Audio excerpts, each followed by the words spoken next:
kay Asher ang sikat ng araw na nagmumula sa binuksang bintana ng kanyang kwarto. What the hell? Pupungas-pungas siyang bumangon upang pagalitan ang sinumang katulong na naghawi ng kurtina. Subalit, nawala ang antok ng binata nang makita ang abuelo na halos umusok na ang ilong sa harapan niya. Halas 12 na ng tanghali. Nariyan ka pa rin sa kama mo at nakahilata. Saan ka na naman ba nagliwaliw kagabi? At halos hindi ka na makabangon. Galit na pinaghampas siya ni Lolo Leandro ng tungkod nito. Agad na umiwas si Asher na paakyat sa kama. Lolo, ini-enjoy ko lang naman ang pagiging binata ko. Depensa ni Asher. 27 ka na! Hindi na dapat pag-i-enjoy ang inaatupag mo. Dapat may maayos ka ng posisyon sa kumpanya. May asawa at anak na. Kailan ka bang magtitinong sutil ka? Habol sa kanya ng matanda. Lolo, matino naman ako ah. Sinunod ko naman ang gusto mo na bago mo ibigay sa akin ng pagiging presidente ng kumpanya, ay magsimula muna ako sa mababang posisyon. Patuloy siya sa animo batang pagdepensa sa sarili. Oo nga, nagsimula ka nga sa pagiging intern sa kumpanya. Pero, pumapasok ka ba? At kung pumasok ka man, kung hindi ka man tulog, nililigawan mo naman ang lahat ng babaeng empleyado sa kumpanya. Kulang na lang, maubos na ang natitirang puting buhok ng matanda sa ulo. Dahil sa konsume sa nag-iisang tagapagmana. Hindi yan totoo, Lo. Kahit tanungin mo pa si Rafi.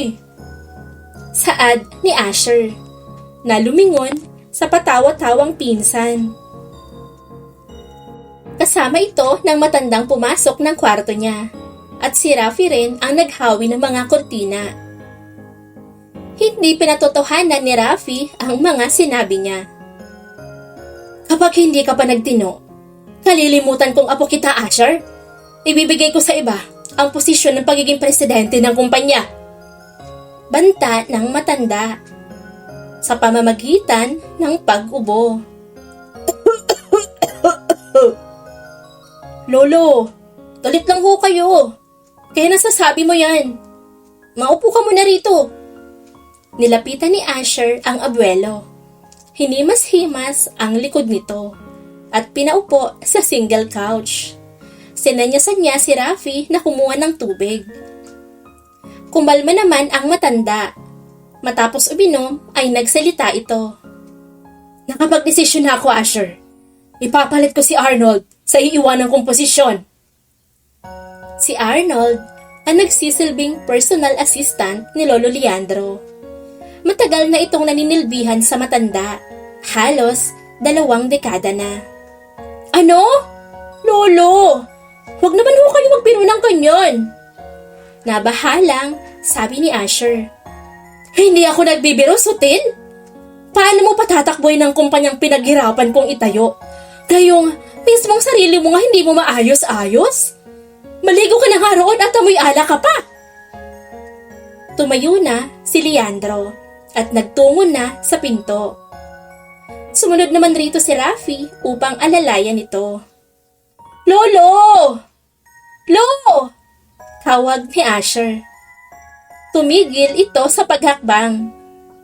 Bibigyan pa kita ng isang pagkakataon sa isang kondisyon. Nabuhayan ng loob ang binata. Sinundan niya ang abuelo sa pintuan. Sige Lo, anong kondisyon? Pakasalan mo ang apo ni Josefina. Nalaglag ang panga niya sa sinabi ng abuelo. Si Asher de Vera ay ang nag-iisang apo ng bilyonaryong si Leandro de Vera. Ito ang chairman and CEO ng kilalang global port sa Pilipinas, ang De Vera Port and Terminal. Bata pa lamang si Asher nang maulila sa mga magulang. Kaya ang abuelo na ang pumupop at nagpalaki sa kanya. Siya lang ang nag-iisang kadugo nito. Kaya dapat sa kanya mapunta ang kumpanya. Pero kaya ba niyang gawin ang kondisyon nito? Ang pakasalan, ang apo ng dating nobya ni Lolo Leandro na si Jenny Evangelista. Ang matapang at ubod ng sungit na island girl. Jenny! Masiglang tawag ni Madel sa kababata. Madel, ano't parang ang saya-saya mo dyan? Dumating ang matandang Di Vera at kasama ang apo nitong si Asher. Naroon sila ngayon sa resort. So, walang interes na sabi ng dalaga. Patuloy lang sa pag-ayos ng banyaran ng isda sa kanyang pick-up. Jenny, lalong gumapo si Asher. Akala ko nga kung sinong artista ang napadpad dito sa isla eh. Kinikilig na sambit ni Madel. Wala akong pakialam sa lalaking yun, Madel. Kahit pamukha siyang artista o modelo. Inis na sabi niya. Napakamot sa ulo si Madel. O siya, maiwan na kita. Dadalhin ko pa itong mga isda kay Aling Sita. Sabi niya, pagkatapos ay sumampa na sa luma niyang pick-up. Siya si Jenny Evangelista, 24 years old. Dalaga, masaya at kontentong naninirahan sa Isla Soledad. Isa sa mga nagagandahang isla sa Karamoan. Isa siyang beach resort manager at owner. Ang kasama niya ngayon sa buhay ay ang lolang si Josefina. Dahil hiwalay ang mga magulang niya. Kapwa, may sarili-sarili ng pamilya at mga anak. Asher Di Vera? Ito naman ang bully, immature at easy-go-lucky na apo ni Leandro Di Vera. Madalas nila itong maging guest sa resort. Kaya niya nakilala at napag-alaman nga ni Jenny na dati palang kasintahan ni Lolo Josefina ang matandang Di Vera. Ano naman kaya ang sadya ng maglolo at muling napadpad sa resort? Jenny iha, salamat dito sa mga dala mong isda. Nadagdagan ng mga paninda ko. Yaan mo pag naubos ay hati tayo sa kita. Naku Aling Sita, wag na po. Bigay ko po talaga yan sa inyo. Sa tuwing marami ang isdang dinadala sa resort, nakaugalian na ni Jenny na dalhan si Aling Sita. Isa itong tindera ng isda sa palengke ng isla. Naawa siya rito dahil kahit maedad na, ay pilit na naghahanap buhay para matustusan ang sarili at ang asawang may sakit. Ganun ba? Maraming salamat Jenny. Naway pagpalain ka pa sa kabaitan mo. Maganda ang pagpapalaki sa'yo ni Josefina. Walang anuman po. Napakaswerte ng makakatuluyan mo sa buhay. Maganda ka na, ay napakabait pa. Kailan ka nga pa mag-aasawa? Aling Sita, wag niyo nga akong bulahin. Saan po bang banda ang maganda sa akin? Ang itim-itim ko kaya. Natawa ang dalaga. Hindi ka maitim ano, morena lang. Totoong maganda si Jenny. Matangkad, morena at balingkinitan ang katawan. Sa tuwing may mga vlogger, photographer na napapadpad sa isla, madalas na kinukuha siyang modelo. Dahil nga sa black beauty niyang ganda. Isama pa na natural na kulot ang mahaba niyang itim na buhok. Sa dami ng mga manliligaw mo, wala ka man lang bang matipuhan? Hirit pa ng matanda. Napailing-iling si Jenny. Kopyang-kopya ni Aling Sita ang dialogue ng lola niya. Itinutulak na rin kasi siya nitong mag-asawa na. Paano? Gusto nang makakarga ng apo sa tuhod. Aling Sita, pagod na po kayo. Maupo ho muna kayo dyan at ako na muna ang tatao dito sa pwesto mo. Maya-maya na ho ako babalik sa resort. Naroon naman po si Lola. Pag-iiba niya ng usapan upang matigil na ito sa pagtatanong.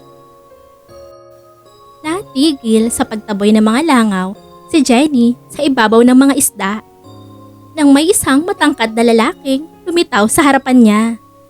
Island girl, pakasalan mo ako. Inakala niyang mamimili ng isda ang lalaki.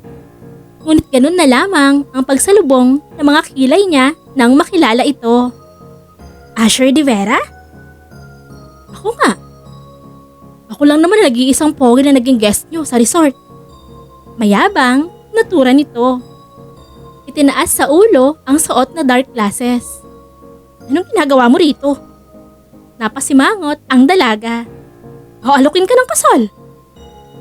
Walang paligoy-ligoy na sabi ng lalaki. Kung may iniinom siyang tubig, tiyak na naibugan niya na ito kay Asher. Nagkamali kayata ng pinuntahan at inalok ng kasal, Asher de Vera. Ikaw nga yun, Island Girl.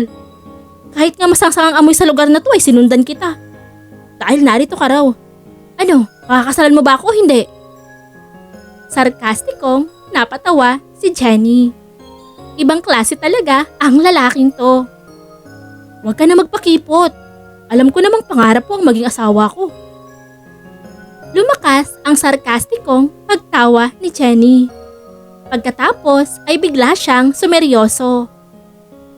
Asher de Vera, hindi ako magpapakasal sa'yo.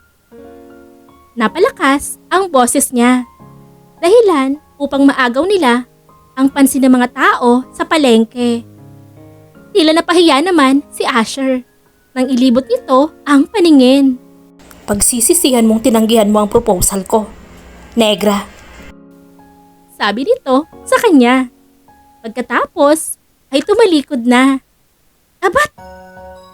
Bago pa man ito tuluyang makalayo, ay binato na ito ng malaki at buhay na tilapia ni Jenny. Dahil biglang humarap si Asher, nasapul ang mukha nito at tumalon pa ang isda sa gitna ng harapan nito. Hindi maipinta ang mukha ni Asher at nang tumingin ito sa kanya'y nagbabanta ang mga mata. Pinaliwala lang iyon ni Jenny. Nag-cross lang siya ng mga balikat at tinaasan ito ng kilay. La, marito po ba ang maglolong de Vera kanina? Tanong ni Jenny sa abuela nang makabalik na sa resort. Oo, apo. Ano daw pong sadya nila? Abay kumuha ng cabin at nagpapaalam. Aakyat daw ng likaw ang batang de Vera. Naku, Lola. Pinaglolo ko lang po kayo ng maglolong yon. Huwag akong maloko-loko ng Leandro na yan at palilintikan siya sa akin. Bakit na po? Ayaw mo ba kay Asher? Lola, hindi ako gusto nun. Pero ikaw, gusto mo ba si Asher? Makahulugan ang ngiti ni Lola Josefina. Lola? Nanlalaki ang mga mata niya. Ngunit namumula naman ang pisngi ni Jenny. Alam ng mga staff nila sa resort ang naging relasyon noon nila Lolo Leandro at Lola Josefina. Kaya naman sa tuwing nagbabakasyon ang maglolo ay madalas siyang tuksohin ng mga ito kay Asher. Sila umano ang continuation ng love story na Lolo Leandro at Lola Josefina. Nang minsang marinig ito ni Asher, sukat ba namang sabihing malabong mangyari yon. Dahil ang mga tipo daw nito ay mapuputi at unat ang buhok. Hindi katulad niyang kulot at negra. Sabay hagalpak ng tawa. Isinumpa niya ang lalaki pamula ng araw na iyon. Napahiya siya sa mga staff, maging sa mga guests na nakarinig. Mabuti na lamang at hindi na ito nag-book pa sa beach resort nila. Kung magbakasyon man ang matandang de Vera ay ito na lang mag-isa at hindi nakasama ang hambog nitong apo. Kaya imposibleng magustuhan siya ng Asher na yon. Ni hindi nga nito mabanggit ang unang pangalan niya dahil Island Girl kung tawagin siya. Jenny, nag-check out na yung mga guests sa cabin 1. Mabuti na lang at dumating si Madel. Makakaiwas siya sa pangiintriga ng lola niya. Si Madel, na bukod sa kababata, ay isa rin sa tauhan nila sa resort. La, puntahan ko lang po muna. Paalam niya sa abuela. May mga mag-check out na mga guests. Paniguradong marami na namang ligpitin. Mahigpit nilang pinananatili ang kalinisan ng beach resort. Lahat ng sulok sa resort kung hindi halaman ang nakalagay ay mga basurahan. Nakasegregate sa 3 uri ng basura. Plastic bottles at mga incans ang karaniwang naiiwang kalat ng mga bakasyonista. Pinaiipon iyon ni Jenny sa mga tauhan at iniimbak nila. Kapag marami na ay dinadala niya sa junk shop. At sa nakikita niya, punong-puno na ang mga iyon sa lalagyan. Iniutos ito ng dalaga na ikarga sa pick-up. Nang may karga na ay muli siyang bumalik sa reception upang kunin ang susi ng pick-up. Hindi pa man siya nakakalapit sa front desk ay sinalubong na siya ni Madel. Jenny! Inginuso nito ang mga taong nasa waiting area. Si Leandro de Vera. Kausap nito ang lola Josefina niya. Sa katapat na sofa naman ay si Rafi. Nakilala niya rin ito dahil madalas nakasama ng maglolo. Nagbubuklat ito ng isang magazine at sa tabi ay si Asher de Vera. Nakasalampak ng upo habang tuwang-tuwang nag-games sa cellphone nito. Agad siyang tinawag ng abuela ng malingunan. Jenny, apo! At bilis siyang lumapit. La, may bisita po pala kayo. Magandang umaga po, Mr. de Vera. Bati niya kay Leandro. Magandang umaga rin, iha! Malawak ang ngiti ng matandang lalaki. Siya nga pala, kasama ko ang apo ko. Lumingin ito sa kinaroroonan ni Asher. Maiwan ko na ho kayo la, Mr. de Vera. May mahalaga lang ho akong gagawin. Enjoy your vacation po. Agad niyang paalam sa dalawa upang makaiwas. Asher! Tawag ni Leandro sa apo. Ngunit, deadma lang ang binata. Victory! Sigaw ni Asher. Maya-maya'y napaigik nang maramdaman ang tungkod ng abuelo sa binti niya. Lo, bakit? Inosenteng tanong ng apo. Sotel, umalis na si Jenny. Bakit di mo sundan? Gigil na tura ni Leandro. Pakamot-kamot sa ulong, tumayo si Asher. Isinilid ang cellphone sa bulsa at sinenyasan si Rafi na sumama. Wala ka bang kamay at paa? At kailangan mo pa ng alalay? Pinandilatan nito ng mga mata ng abuelo. Laglag ang mga balikat na sinunta ni Asher si Jenny. Mukhang marami kang ipapatimba ngayon. Salubong sa kanya ng may-ari ng junk shop na pinagdadalhan niya ng mga kalakal. Oo, Mang Kokoy, summer at marami hong guests. Ganun ba? Ibaba na natin ang mga yan, Joseph, ng matimbang.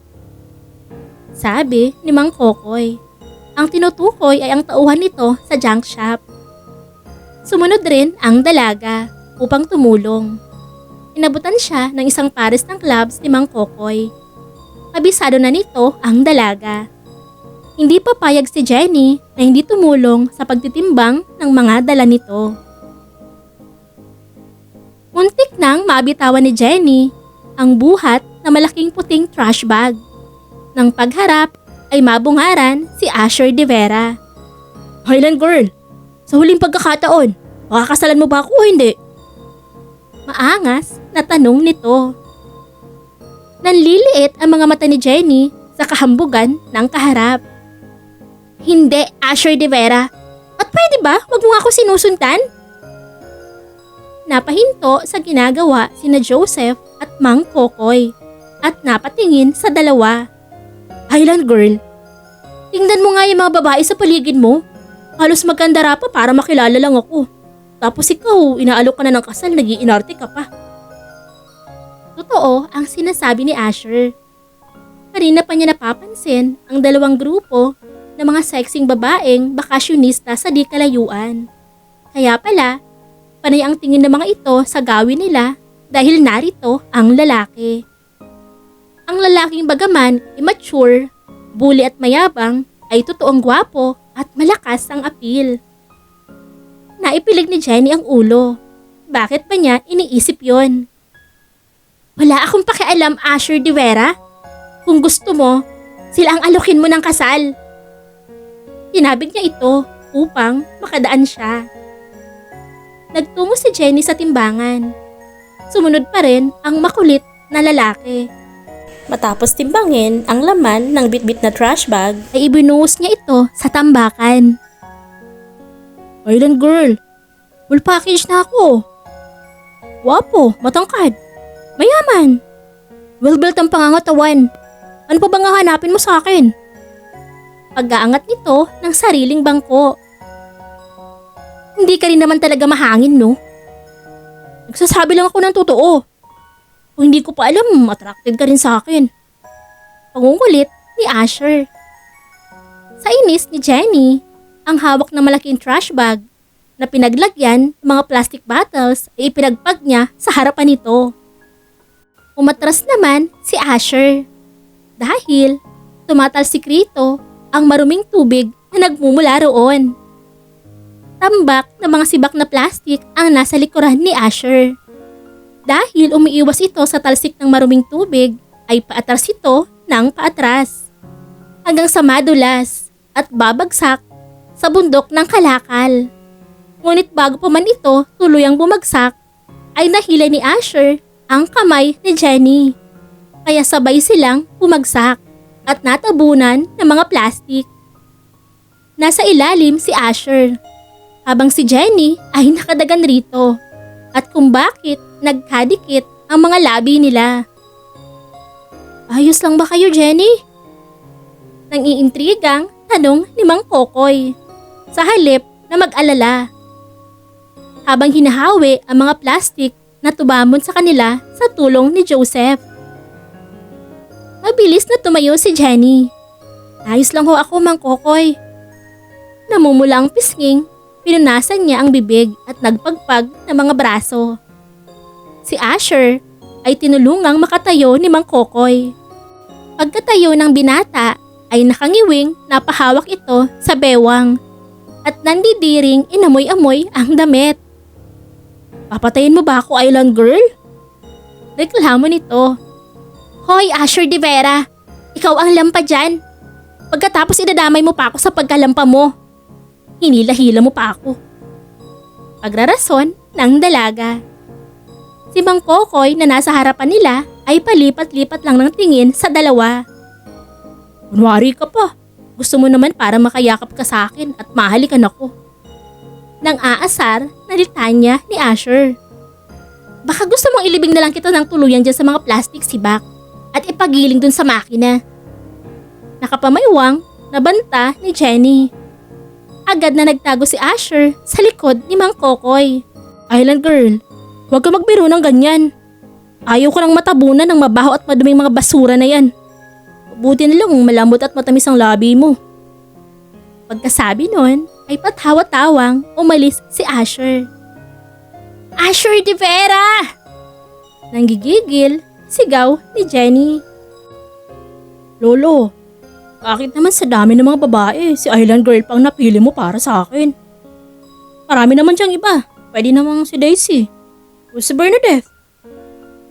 Tukoy ni Asher sa mga babaeng modelo na anak din ng mga may matataas na posisyon sa kumpanya ng abuelo. Pagkagaling sa junk shop, ay dumiretso siya sa VIP cabin na inukupan nila. Agad siyang sumalampak ng upo sa lounge chair na naroon, kung saan nakaupo rin sa tapat ang lolo niya. Si Jenny ang gusto ko para sa iyo dahil ayaw niya sa iyo. Nangingiting sagot ni Leandro habang humihigop ng tsaa. Lolo? Napakamot sa ulo si Asher. Kasi naman pinsan, maling-mali ang diskarte mo. Singit ni Rafi. Huminto ito sa paglangoy sa swimming pool at lumapit sa maglolo. Anong diskarte ba ang dapat na gawin ko? Alam mo namang hindi ako sanay na ako ang naghahabol sa mga babae. Punot noong tanong ni Asher. Sanay kasi itong hindi na kailangang dumiskarte sa mga babae dahil ito na ang nilalapitan. Kahit sinong babae magugulat na may isang lalaking hindi naman nila nobyo ang biglang magpo-propose ng kasal sa kanila. Paliwanag ni Rafi. Umahon ito sa pool at nagpunas ng tuwalya. So kailangan ko muna maging nobyo niya? Manligaw ka muna para magustuhan ka niya at maging nobyo. At kapag naging nobyo ka na ni Jenny, pwede mo na siyang alokin ng kasal. Ang dami namang arte nun. Alibhasa, wala kang kaalam-alam sa pagsuyo sa mga babaeng sutil ka. Nakatikim na naman si Asher ng bangis ng tungkod ni Lolo Leandro. Hala, maligo ka na nga roon at nangangamoy panis ka. Tugtong pa nito. Inamoy-amoy ni Asher ang sarili at napangiwi.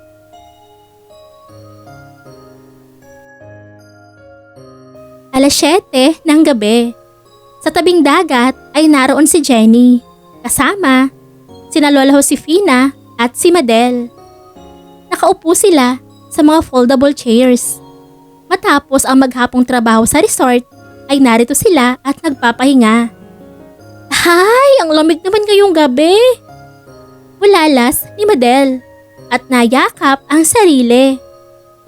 Tumayo si Jenny at pinagdikit-dikit ang mga kahoy sa ginawa nilang bonfire upang lumakas ang apoy. Pagkatapos ay lumapot siya sa lola niya. Inabot rito ang blanket. Lola, baka husipunin kayo. Ibinalabal niya ito sa abuela. Salamat apo. Siya nga pala. Kumusta na ang panliligaw sa'yo ng apo ni Leandro? Lola Fina, anong panliligaw? Nag-propose na agad ng kasal. Si Madel ang sumagot sa tanong ng matanda. Ano ka mo? Kasal agad? Walang ligaw-ligaw? Oo, Lola. Muling sagot ni Madel. Sabay, hagik-hik. Tinapik ni Jenny ang braso ni Madel upang matigil ito sa kadaldalan. La, wag ho kayo mag-alala. Hindi ako paluloko sa deverang yun. Tiyak na kung ano-ano na naman ang itinuro ng Leandro yun sa apo niya. Huwag ko lang makita-kita ngayon ng matandang yun at makakatikim siya sa akin. Nagtatagis ang ngiping kanta ni Lola Josefina. Bigla na lamang sa kanilang likuran ay may narinig silang tipa ng gitara. Pagkatapos ay mga sintonadong pagkanta. O ilaw sa gabing madilim. Sina Lolo Leandro, Asher at Rafi ang mga iyon. Kontado outfit sa suot ng mga barong. Maging ang gitaristang kasama.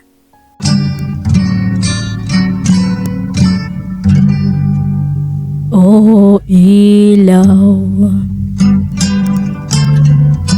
sa gabing malamig. Sabay-sabay na napalingon ang tatlong babae at naghatinginan. Kakasambit lang ni Lola Josefina na huwag nitong makikita si Lolo Leandro dahil tiyak na maghahalo ang balat sa tinalupan. Kaya naman, walang ano-anong, tumayo ang matandang babae. Sa tabi nito'y kinuha ang mug na singlaki ng tabo. Pagkatapos ay sumandok ng buhangin at hinagisan ang mga nanghaharana. Natigil naman sandali ang mga ito sa pagkanta upang tumawa lang. Lalo na si Lolo Leandro. Pinagtawanan nito si Lola Josefina dahil hindi umabot ang inihagis na buhangin sa kanila. Pagkatapos ay muling nagpatuloy sa pagkanta. Tumaas baba ang dibdib ng matandang babae sa galit. Ganon! Mabilis na nakasandok si Lola Josefina ng tubig dagat. Lumapit sa mga kalalakihan at isinaboy sa mukha ng mga ito ang tubig. Sa pagkakataong yoy, tuluyang natigil ang mga ito sa pagkanta at napaubo. Ano? Hindi kayo magsisilaya sa harapan ko! Kanta ni Josefina. Aktong kuha na ng kahoy na may apoy. Mabilis na tumakbo si Rafi at Asher at ang gitarista. Samantalang sa Lolo Leandro ay binuhat na lang ng mga bodyguard nito dahil hindi na makatakbo. Bakit hindi ka malang huminang simpatsya ni Jenny? Eh siya nga ang hinaharana mo. Tanong ni Leandro sa apo nang makalayo na sila sa maglolola. Lolo, ikaw nga hindi umubra sa matandang ibanghilista. Ako pa kaya dun sa bata. Sagot ni Asher. Basta. Yun lang ang kondisyon ko, Sotil. Magiging presidente ka ng kumpanya kung magiging asawa mo si Jenny Evangelista. Pagkasabi ng matanda, ay iniwan na nito ang apo. Naiwang napakamot sa batok si Asher. Kasalukuyang nakahiga sa isang duyan si Asher.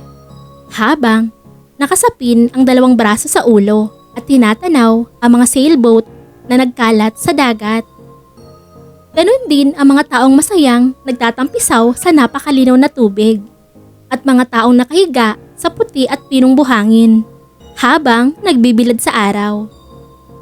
Totoong maganda ang lugar, ngunit nababagot na siya. Balak niyang yayain mamaya si Rafi sa sinasabi nitong tropical bar sa isla. Hi, Mr. Handsome! Bati sa kanya ng mga babaeng dumaan. Nakakasilaw ang mapuputi nitong mga kutis sa suot na swimsuit. Hi, girls! Bating, tugo naman ni Asher. Malawak ang ngiti. Sinundan niya ng tingin ang mga babae. Ngunit hindi iyon nagtagal. Dahil napako ang mga mata ni Asher sa isa pang babaeng nadaanan ng mga ito. Napatayo siyang bigla sa duyan. Si Island Girl, wearing white bikini. Bagay sa balingkinita nitong katawan at morenang kutis. Nakatirintas ang lahat ng buhok nito at may nakasampay na telescope sa batok nito. Mabuti na lang at kahit nakabikini ang babae, ay nakatapis naman ang pang-ibaba. Kung nagkataon, baka mapaaway siya. Sa mga lalaking kung makatitig sa babae ay halos hubaran na ito. Kumpleto naman araw-araw ang mga lifeguard ng resort. Sadyang nakasanay na ni Jenny na tumulong sa pagmamasid sa paligid kapag ganitong maraming guests.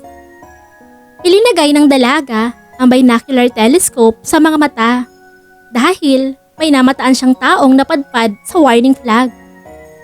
Sa unay, ang dagat pa ang nakikita niya. Kung bakit ngayon, natakpan ito ng malapad na dibdib. I-adjust ni Jenny ang telescope. Mukha ni Asher de Vera ang nakita niya. Halos, mapunit na ang labi nito sa pagngiti. Tinanggal niya ang teleskopyo sa mga mata. Island Girl, may itinatago ka rin palang alindog. Pambubus ka ng lalaki. Inagod siya ng tingin. Nagpipigil na napabugan ng hangin si Jenny. Wala siyang oras sa mga nonsense nito. Tinabig niya ang lalaki at muling ilinagay sa mga mata ang telescope.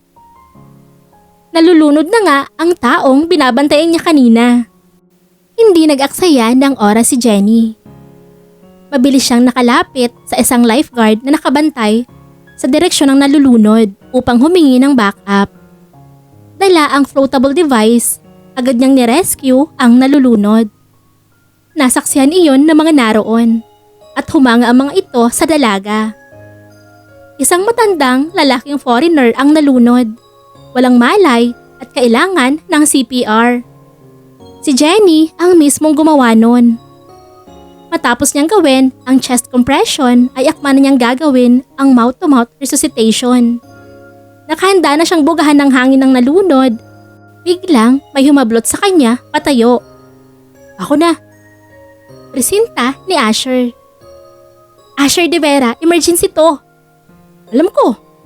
Pero ayokong madidikit sa iba ang labi mo. Gusto niya itong panditan ng mga mata.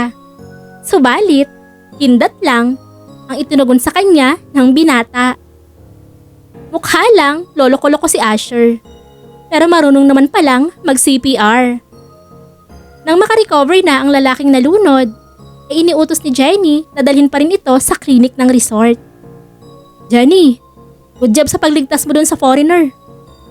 Proud na wika ng lalaking palapit sa kanya.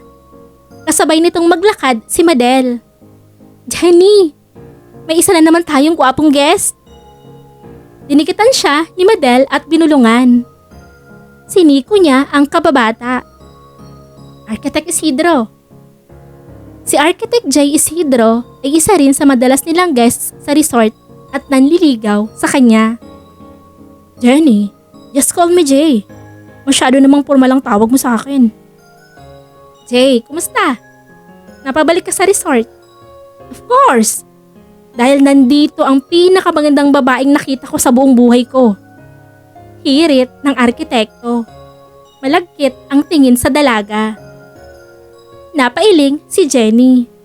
Habang si Madel ay kinikilig sa tabi. Pero si Asher, na biglang lumitaw sa harapan nila ay salubong ang malalagong kilay. Jay Isidro, long time no see. Bati ni Asher. Mahihimigan ang pagkadisgusto sa tinig. Asher De Vera? Is that you? Ang schoolmate ko sa UP na muntik nang ma-kick out dahil troublemaker? O hindi lang bilyonaryo ang lolo? Sabi ni Jay. Ako nga. Halos magbuhol na ang mga kilay ni Asher. Are you also on vacation? Muling tanong ni Jay. Yup.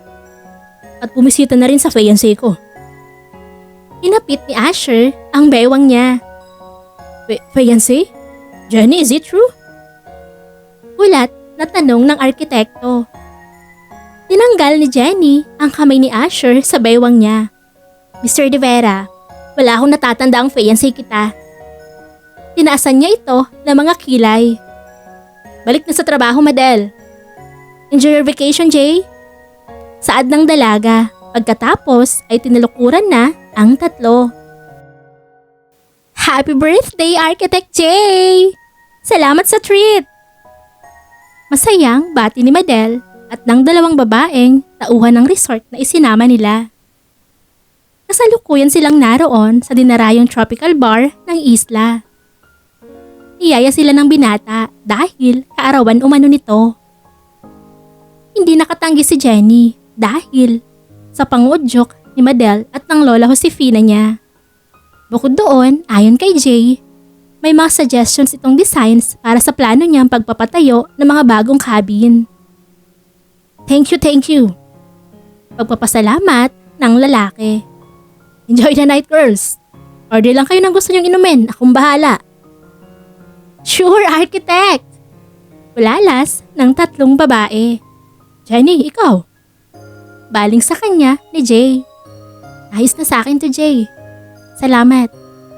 Tugon ng dalaga. Sinimsim ang hawak na pineapple juice. Pineapple juice? Tumango si Jenny. Mahina ang alcohol tolerance niya, kaya madalang siyang uminom. Ayos lang kung hindi ka iinom. Importante kasama kita sa birthday ko. Pasaring ng lalaki. Jay! Pinutol ni Jay ang gusto niyang sabihin. I know, Jenny. Tinapat mo na ako noon na wala akong maaasahan sa'yo. But we can still be friends, right? Oo naman. Nakangiting sagot niya. Nakipagpingkian siya ng baso rito. Nagumpisang tumugtog ang live band, kaya higit na umingay ang lugar. Nang matapos ang isang pyesa ng kanta ay nagsalita ang bokalista. Good evening, guys! Mayroon tayong espesyal na panauhin ngayong gabi. At ang guest natin ito ay magbibigay ng sweet song number sa kanyang fiancé, Miss Jenny Evangelista. Please come up on stage. Anunsyo nito. Nagpalakpakan ang mga tao sa bar at naghiyawan. Jenny, ikaw yun! Sigaw ni Madel. Kaya naman, lahat ng mga tao roon ay bumaling ng tingin sa kanya. Sino naman kaya ang may pakana nito? Tanong ni Jenny sa isip. Come on, Miss Jenny! Excited na si Mr. Asher De Vera, ang fiancé mo, na marinig ang awit mo para sa kanya. Huling saad ng bokalista ng banda. Sinasabi na nga ba niya? Lumingon si Jenny sa bandang likuran at naroon nga si Asher De Vera. Parenting nakaupo at may nakaabrisheteng dalawang babae. tiningnan niya ito ng masama. Ngunit, pinindatan lang siya ng lalaki. Nakaramdam ng inisang dalaga. Hindi niya alam kung dahil ba sa kalokohang ginawa ni Asher ang pakantahin siya sa harap ng maraming tao o ang nakikita niyang dalawang babaeng nakapulupot kay Asher. Jenny! Jenny! Jenny! Pag-cheer ng mga tao sa pangalan niya. Humarap ang dalaga sa mga ito at panay ang senyas ng kamay na ayaw niyang umakyat ng entablado. Ngunit, ang intrimitida niyang kababata at mga tauhan sa resort ay hinila siya paakyat ng stage. Wala kayong bonus ngayong buwan. Birong banta niya sa mga ito. Tingnan lang natin kung hindi ka mapahiya at hindi ma-turn off sa'yo ang J. Isidro na yan. Sa isip ni Asher, habang taas ang isang sulok ng labi at nakatingin sa paakyat na babae sa entablado. Ang alam niya ay hindi marunong kumanta si Island Girl. Pero nagkamali si Asher dahil ang babaeng umaawit ngayon sa entablado ay may malamyos at malaanghel na tinig. Sa halip na ma-turn off si J. Isidro ay higit pa yata itong humanga sa babae. Sa tingin ni Asher ay nadagdagan pa ang mga nagkagusto kay Island Girl. Dahil nang matapos ang pagganta nito at bumaba ng stage, ay maraming kalalakihan ang nagsilapitan rito. Nagulat ang dalawang babaeng naka-abresyete sa kanya nang padabog na ilapag ni Asher ang baso ng alak sa lamesa at padaskol siyang tumayo. Ma'am Jenny, ang galing mong kumanta! Idol talaga kita! Sabi ng isa sa mga babaeng tauhan. Oo naman! Lahat ng magagandang katangian ay nasa kaibigan ko na. Maganda, sexy, mabait, matulungin, magaling mag-manage ng resort. Segunda naman ni Madel. Bola. Gusto niyo lang ibalik ko sa inyo ang bonus niyo ngayong buwan. Nangingiting saad ni Jenny. Ma'am Jenny, totoo. Kita mo nga halos ng kalalakihan dito sa bar ay interesado sa'yo. Lalo na si Sir Jay. Bala ka pa rin yatang suyuin. Sabi pa ng isa sa dalawang tauhan. Lahat ng lalaki sa bar ay interesado sa kanya? May hinanap ang mga mata ni Jenny. Maliban yata ay Asher de Vera. Dahil ang atensyon ng lalaking yon ay naroon sa mistisang babaeng nakakandong rito. Nagpupuyos ang kalooban na kinuha niyang iniinom na martini ni Madel. Pagkatapos ay inisang lagok lang iyon ng dalaga. Na-amaze ang tatlong babaeng kasama niya. Si Jay ay agad na lumapit sa kanya at muling nag-abot ng alak.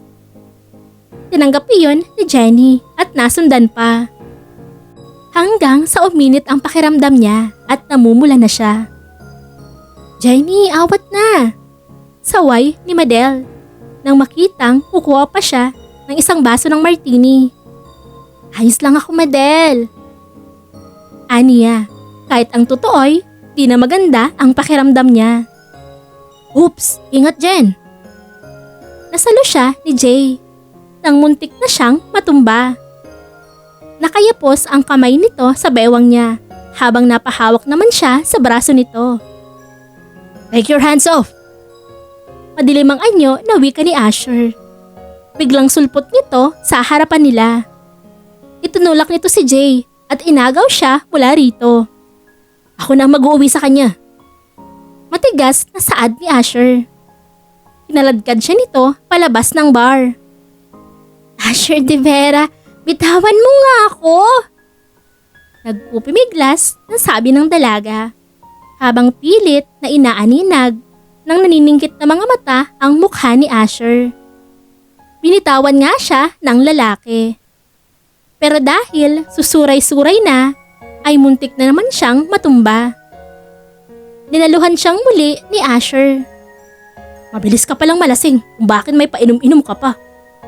Sumbat nito. Hindi na magawang sagutin ng lasing na dalaga ang sinabi ni Asher. Dahil napayukyuk na siya sa balikat nito.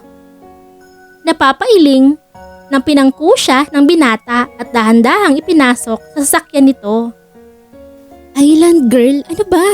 Nagmamaneho ko. Napipikon na sita ni Asher kay Jenny. Paano'y ang lasing na dalaga? Sa passenger seat, panay ang pulupot sa braso niya. Hindi tuloy siya makapagmaneho ng maayos.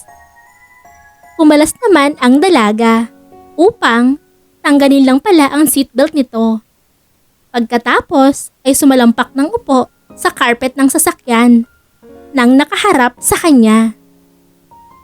Yumapos sa bewang ni Asher at ang mukha ay nakasubsob sa pagitan ng mga hita niya. Napaigtad si Asher sa ginawa ng babae. Nag-iinit nang hindi niya mawari ang pakiramdam niya. Kaya inihinto niya ang sasakyan. Huminga ng malalim ang binata. Tinanggal ang mga kamay ni Jenny sa bewang niya at itinaas ang mukha nito. Pagkatapos ay inilalayang maupo sa passenger seat. Nang masiguradong maayos na ang pagkakaupo ng babae, ay muli niyang kinabit ang seatbelt nito. Napapailing na muli niyang pinaandar ang sasakyan. Island girl, narito na tayo sa resort. Tumigid si Asher sa pinto ng passenger seat upang pagbuksan ng pinto ang babaeng lasing. Gusto ko pang uminom. Madel, isa pang martini. Akala siguro ng babae, baso ng alak ang mukha niya. Dahil hinawakan nito ang magkabilaan niyang pisngi at pinisil-pisil. Bakit ang lambot naman ng baso? Anito. Teka. Kumurap-kurap si Jenny. Kahawik mo ang nakakainis na si Asher. Fiancé niya raw ako. Umagakik ito. Sinubukan ni Asher na tanggalin ang mga kamay ni Jenny sa pisngi niya. Subalit, mahigpit ang pagkakahawak nito. Aray! Aray! Daing niya. Ang cute mo! Tinanggal nito ang mga kamay sa pisngi niya. Ngunit, lumambiti naman sa batok niya.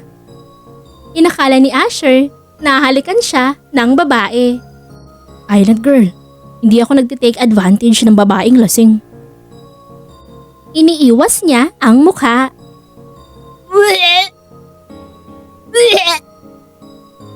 Ganun na lamang ang pag-asim ng mukha ni Asher nang maamoy ang suka ng babae sa dibdib niya. Nang gabing yon ay bumalik sa Maynila si Lolo Leandro. Si Rafi naman ay naroon pa ni sa bar at tiyak na uumagahin na ng uwi. Kaya dinala na lang muna ni Asher sa VIP cabin nila ang natutulog ng si Jenny. Inilapag niya ito sa kama. Pagkatapos ay nagubad siya ng suot na polo shirt dahil punong-puno iyon ng suka. Bago siya naligo ay inuna muna niyang punasan ng maligamgam na tubig ang babae. Sa tanang buhay niya, ngayon lang siya nag-asikaso ng babaeng lasing. Sa kabila nun ay natutuwa siya dahil si Island Girl na matapang at ubod ng sungit ay heto ngayon at animo maamong tupang natutulog sa kama niya. Ninanamnam ni Asher ang patak ng tubig na nagmumula sa shower nang makarinig ng kalabog sa glass partition.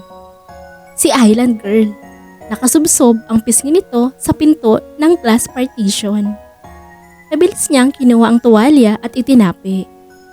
Lalapitan niya sana ang babae upang alalayan.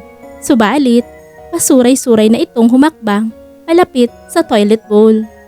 At ganun na lamang ang panlalaki ng mga mata ni Asher.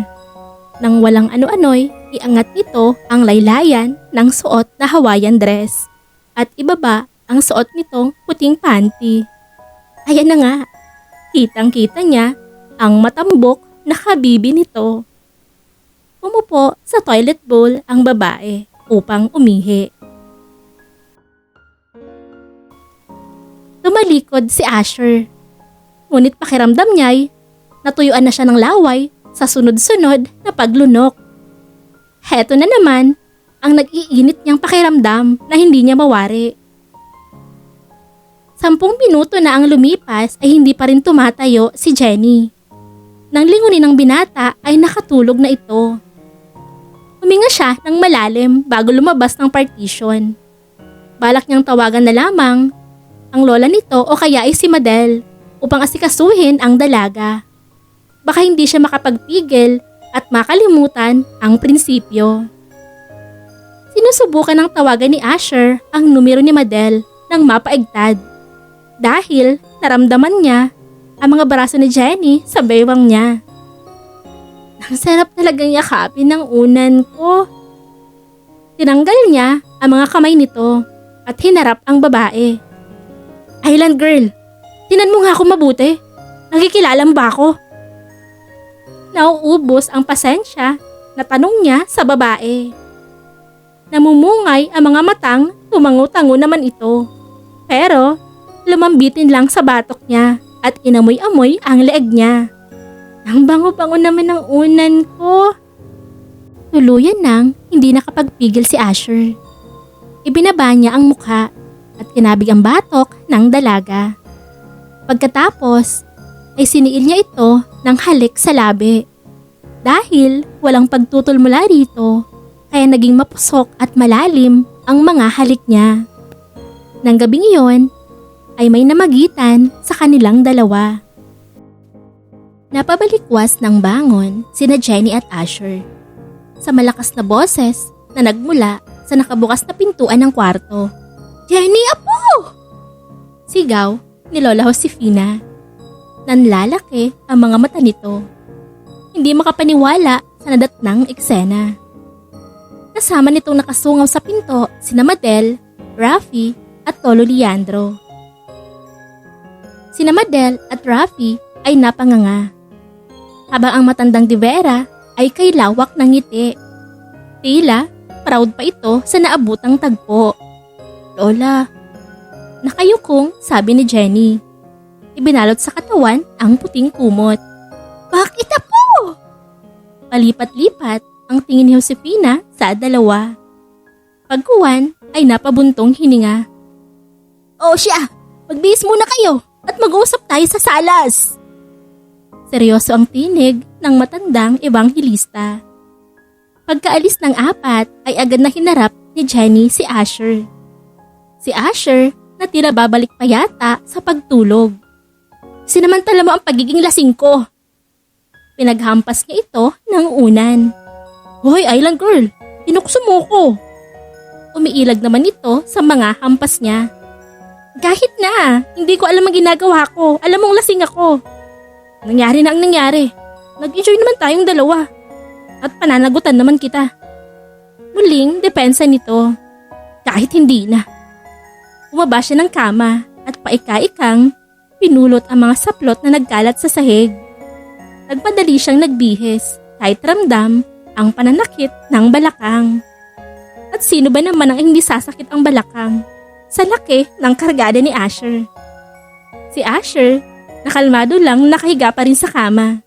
Nakaunan ang 2 braso sa ulo at pinagmamasdan lang ang bawat kilos niya. Unang beses mo makipagtalik, pero bakit ang galing-galing mo sa kama? Pilyo ang ngiting, tanong ni Asher. Bastos! Pinato niya sa lalaki ang kumot na ibinalabal sa katawan. Ebidensya oh! Sabi nito. Itunuro ang mantsa ng dugo sa kumot na ibinato niya. Tanda ng pagkawala ng pagkabirhen niya. Asher! Nagbabantang tawag niya sa pangalan nito. Pinagtawanan lang siya ng lalaki. Ikaw talagang matanda ka! Kung anong-anong kalukuhan ang tinuturo mo sa apo mo! Tingot-tingot ni Lola Josefina ang tenga ni Lolo Leandro. Naroon na ang mga ito sa salas ng cabin at nakaupo sa mahabang upuang ratan. Aray, Fina naman! Wala akong tinuturong kalukuhan sa apo ko. Sadyang malakas lang talaga ang karisma namin. Sabi naman ng matandang Di Vera. Lola, si Jenny, umugot muna ng malalim na buntong hininga bago lumapit sa mga matatanda. Nang makita siya ng abuela, ay binitawan na nito ang tenga ni Leandro. nangingiwi namang hinaplos-haplos ng huli ang namumulang tenga nito. Maupo ka, Apo. Ani, Lola Josefina. Hindi kita hinuhusgahan dahil kilala naman kita. Mabuti kang bata. Ako ang nagpalaki sa'yo. Isa pa'y nasa edad ka na. Pero malaking iskandalo pa rin ito. Maliwanag ni Lola Josefina. Pasensya na po, Lola. Ano ba ang plano mo? Tanong pa ng abuela sa kanya. Ang mas magandang plano dyan, Fina, ipakasal natin ang mga bata. Suhestyon ni Leandro. Po? Napatingin siya kay Asher na nooy palabas na ng silid. Alam niyang narinig nito ang sinabi ng lolo nito. Nag-aantay ang dalaga nang sasabihin ni Asher. Subalit hindi naman ito nagsalita. Sa halip, nagkibit balikat lang. Kailan ba tayo magpapakasal? Tanong ni Asher kay Jenny. Abala siya noon sa paglagay ng mga balde ng isda sa likod ng pick-up. Kagaya ng nakagawian, sa tuwing labis ng isda na dinadala sa restaurant ng resort, ay dinadalhan niya si Aling Sita. At iyon ang gagawin niya ng umagang iyon. Pinag-iisipan ko pa o tatanggihan ko na lang. Malamig na sagot ng dalaga. Pero nakuha na kita. Ayaw mo pa rin bang magpakasal sa akin? Halos, matalisod siya sa sinabi nito. Kaya naman, muntik na niyang mabitawan ang hawak na balde. Ay, ako na nga! Presinta nito. Kinuha ang balde sa kamay niya at ito na ang naglagay sa pick-up. Maging ang mga natitira pang balde na may mga lamang isda. Asher de Vera, hindi larong bata ang kasal. Hindi porket may nangyari sa atin, ay itatali ko na ang sarili ko sa'yo. Kahit kanino pwedeng mangyari yun. Kahit sino ang kasama ko. Pinutol na nito ang mga sasabihin pa niya. Hindi ko pwedeng sumama kahit kanino, Jenny. At huwag ka na rin iinom, lalo na kung wala ako. Nagulat siya sa pagseryoso nito at sa unang beses na tinawag siya nito sa unang pangalan niya. Hindi maintindihan ni Jenny kung bakit lumakas ang tahip ng dibdib niya. Nailagay ko na lahat ng balde sa pick-up, maiwan na kita. Seryoso pa rin si Asher. Akma na itong tatalikod. Asher, sabihin mo nga, ano ba talaga ang dahilan ng pag-alok mo ng kasal sa akin? Simula nang mapadpad ka ulit dito sa resort. Dahil kung trip mo lang at may gusto ka lang patunayan, kalimutan mo na ang kasal. Dismayadong sabi ng dalaga. May inaasam siyang sagot mula rito. Dahil pinupursige na ako ni lolong mag-asawa. Napakamot si Asher sa dulo ng kilay nito. At bakit ako ang napili mo? Ngayong marami namang babae ang lumalapit sa'yo. Dahil naiiba ka sa kanila. Naiiba ako dahil ako lang ang nang-reject sa'yo. Dahil espesyal ka sa akin. Hindi na nagsalita pa si Jenny. Bagaman, hindi na to direktang sinabing gusto siya ni Asher, kaya napiling alokin ng kasal, ay satisfied na siya sa sagot nitong espesyal siya sa lalaki. 3 araw na sarado ang resort sa mga guests. Tanging mga kamag-anak at malalapit na kaibigan lang ang mga naroon. Dahil sa Finas Beach Resort, ginanap ang kasal ni na Asher at Jenny. Pribado lang ang kasalang yon. Kahit pa, ang gusto ng matandang de Vera ay isa publiko dahil gusto nitong ipaalam sa mundo na mag-aasawa na ang tagapagmana. Wala itong nagawa. Ang mahalaga ay naisakatuparan ang pangarap nitong maikasal si Asher sa apo ng dating kasintahan. Alam kasi nitong mababago ni Jenny ang sutil at isigaw-laki niyang apo. Ayaw niyo ba talaga mag-Maldives o Europe para sa honeymoon? Tanong ni Leandro, kina Jenny at Asher, 4 na araw pagkatapos ng kasal ng mga ito. Kasalukuyan silang naroon sa VIP cabin ni na Asher at taga-almusal. Wag na ho, Lolo. Marami yung kailangang unahing gawin. Sagot ni Jenny. Mga apo, Abay isama niyo sa priorities niyo ang paggawa ng apo namin sa tuhod. Ani Lolo Leandro. Ano ka ba naman, Leandro? Kakakasalan ng mga bata, huwag mong madaliin. Kontra naman ni Lola Josefina. Pero Fina, kahit nga hindi na sila magtrabaho, sa ipapamana kong kayamanan ay mabubuhay na pati mga apo natin sa talampakan. At kahit ang ikasampu pang henerasyon. Hambog ka talagang matanda ka. Nakatikim muli ng pingot ang tenga ng matandang De Vera mula kay Lola Josefina. Natawa si Jenny sa animo batang bangayan ng dalawa. Sino ang mag-aakalang ang business tycoon na si Leandro De Vera, kilalang prominente, ay under lang ng lola niya? Kinagat niya ang hawak na tinapay. Pagkawan ay napatingin siya sa asawa na nooy nakatayo at nakaharap sa dagat habang humihigop ng kape. Pamula ng ikasal sila ay madalas na itong seryoso at tila laging malalim ang iniisip. Nagiging makulit lang sa tuwing na pagsosulo silang dalawa. Asher! Tinawag ni Leandro ang apo. Lo, lumapit naman ito. Ayaw ni Jenny ng honeymoon. Papayag ka ba dun? Tanong ng abuelo. Kung ano ang gusto ng asawa ko, Lo. Sagot ng apo. Apo, huwag kang pabagal-bagal.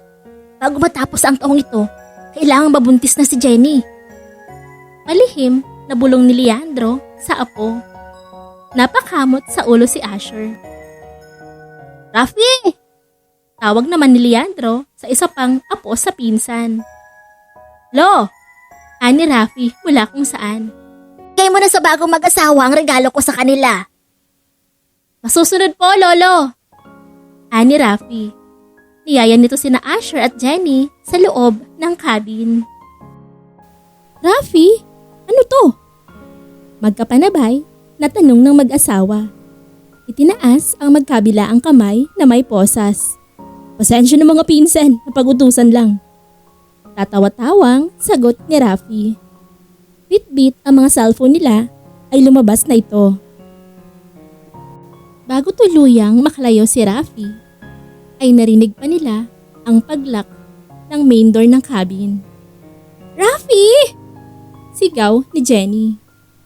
Tumakbo siya sa pintuan. Dahil nakaposas ang magkabilaan nilang kamay, ay nakaladkad niya si Asher. Napabuntong hininga na lang si Jenny nang makumpirmang nakalakpa ang pinto, habang ang asawa ay nakangiwi at hinahaplos ang namulang kamay na may posas dahil sa paghatak niya. Kasabot ka sa kalokohang tono. Nampas niya ang balikat ng asawa. Hindi pero gusto ko yung ideyang to. Yung masarili ko naman ang asawa ko bago ako bumalik na Maynila. Babalik na si Asher sa Maynila. Paano siya? Ano ba ang magiging setup nila? Bakit tila nalungkot siya nang maisip ang mga bagay na yon? Paano to? Paano tayo makakakilos nang magkadikit ang mga kamay? Tanong niya upang mawaglit sa isip ang mga salitang nagpalungkot sa kanya. Hindi naman tayo magkikilos dito sa loob ng cabin. Ang gagawin lang natin ay mahiga sa kama, maghapon at magdamag. Pero kung gusto mong may mangyari sa atin, pwede rin naman. Feel yung tura ng asawa. Tse, inirapan niya ito. Asher, pakiabot ng isda, mainit na tong mantika. Utos niya sa asawa. Magpiprito sila ng isda para sa pananghalian. Hindi kumilos si Asher dahil nakatulala sa kanya. Asher, bakit ka ba natutulala dyan? Sino ba sa mga babae ang iniisip mo? Siya na ang nag-abot ng isda na nakapatong sa lamesa gamit ang kaliwang kamay. Natutulala ako sa ganda ng asawa ko. Namula ang pisngi niya sa sinabi nito. Kaya hindi pa man niya na ilalapit ng gusto ang isda sa may mainit na mantika ay nalaglag na ito. Dahilan upang matilamsikan siya. Ay! Napaatras si Jenny. Mrs., dahan-dahan lang. Nag-aalalang sabi ni Asher. Matapos nitong lagyan ng ointment ang paso niya sa kamay, ito na ang nagpatuloy sa pagpiprito. Kilalang immature at easy-go-lucky pero maalaga naman pala.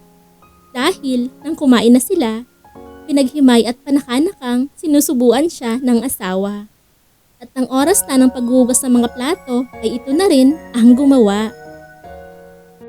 Kahit sa ang anggulo tingnan ay magandang lalaki talaga ang asawa. Naka-side view ito sa kanya habang naguhugas. Kaya higit na na-emphasize ang pagkatangos ng ilong at pagkapangahin. Matangkad at maganda rin ang tindig. Pasado na ba sa'yo? Huling-huli ni Asher ang mga mata niyang puno ng paghanga habang nakatunghay dito. Oo, pasado na rin. Pasado na rin yung mga hinugasan mo, medyo malinis naman. Paglilihis niya sa tinutukoy nito. Alam mo ang tinutukoy ko, Mrs. Anitong, nilagyan ng bula ng dishwashing liquid ang tungki ng ilong niya. Asher, ano ba?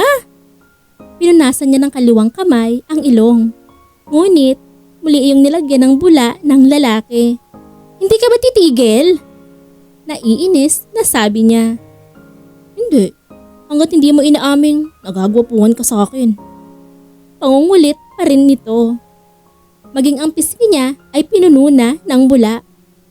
Asher, de vera! Sa labis na inis, ang kabilang lababo na puno ng tubig at pinagbanlawan ng mga plato ay sinandok niya at isinaboy rito. Basang-basa ang mukha at damit nito. Gumanti ang asawa. Kung anong ginawa niya, ganun din ang ginawa nito. Sa banyo ang ending nila upang maligo. Mauna ka na sa shower. Suwestyon ni Jenny sa asawa. Oo na, sabi naman ni Asher. Asher, ikaw na. Kung sabay na lang kaya tayong maligo. No way! Ikaw ang bahala. Nagpauna na ngang pumasok sa shower room si Asher. Pero dahil nakaposas ang mga kamay nila ay nahatak siya nito papasok. Nang mag-umpisang maghubad ng suot na short sleeve polo si Asher ay nag-iwas ng tingin si Jenny. Nang isunod ng lalaki ang suot na khaki short at panloob ay akma na siyang lalabas ng shower room. Pero dahil nga magkadikit ang mga kamay nila ng asawa ay hindi siya nagtagumpay. Naramdaman ni Jenny ang mainit na katawan ni Asher sa likuran niya. Dahil niyapos nito ang bewang niya. Sabi ko naman sa'yo, Mrs. Sabay na tayong maligo. Nangaakit na bulong nito sa tenga niya. Nagtayuan ang lahat ng balahibo sa batok niya. Lalo na nang maramdaman ang nanunulis na bagay sa pang-upo niya. I need you, anas ni Asher. Dahan-dahan siya nitong pinaharap. Humarap naman si Jenny, ngunit nakapikit. I will take off your clothes. Bulong na paalam ng asawa. Kinakabahan man ay marahan siyang tumango. Kahit pa may nangyari na sa kanila, iba pa rin ngayon. Dahil wala ang espiritu ng alak sa sistema niya. Mabilis na natanggal ng asawa ang suot niyang sundress, maging ang bra at underwear. Open your eyes. Utos nito. Asher. Open your eyes. Jenny.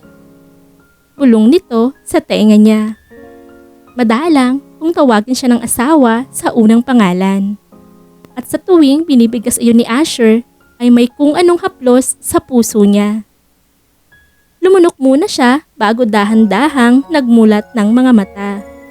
Gwapong mukha ng asawa ang bumungad sa kanya. Nang ibaba ang paningin, ang malalapad na dibdib, nagkukumpulang mga abs at tayong-tayo na pagkalalaki nito ang nag-aantay kay Jenny. Pasado na ba sa'yo?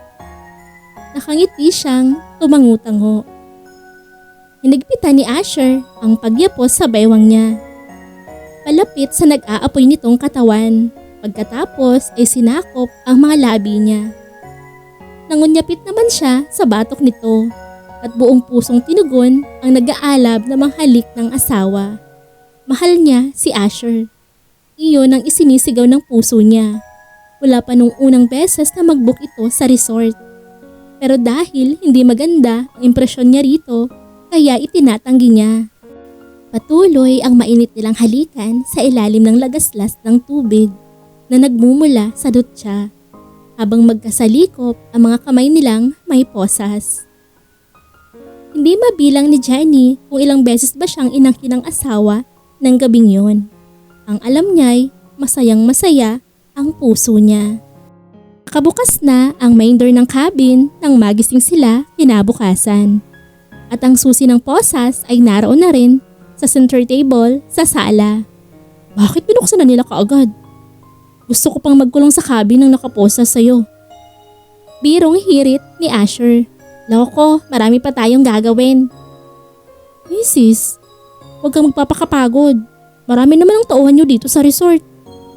Asher, yung kaya ko lang naman ang ginagawa ko. Kaya wag mo kong alalahanin.